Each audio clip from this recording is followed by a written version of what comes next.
بلا این عنوان محبت الله تعالی است، این نشانه دوستداری الله تعالی هست و این راه جنت است. پیامبر صلی الله علیه و سلم میگه این عظم الجزاء مع عظم البلاء، بزرگی مکافات همراهی بزرگی بلا. بلا که بزرگ آمد بر سرتون وزنین آمد، اجرش هم بزرگ است. و این الله تعالی اذا احب قوما ابتلاهم، اگر الله تعالی یک قوم را دوست دارد آنها را به بلا گرفتار میکنه. وقتی که به سرتون بلا آمد دانید که الله تعالی شما را دوست می‌دارد.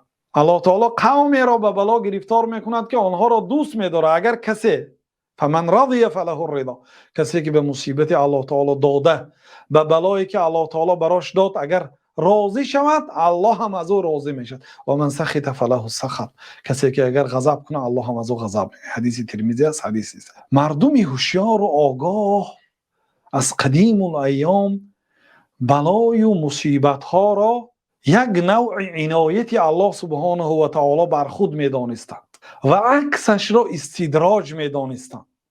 اگر بلا نبیاید، مصیبت نآید، همیشه نعمت ها پی هم آید، بعضی بزرگان دوستان الله تعالی میترسیدند که این استدراج نباشد، الله تعالی مرا هر روز نعمت را داده بی عذاب مرا بالاخره به هلاکت نرساند. چون که طبیعت آدمی این است که اگر بر سرش بلا نآید و همیشه نعمت آمده انگرد، از حدود آدمی میبراید.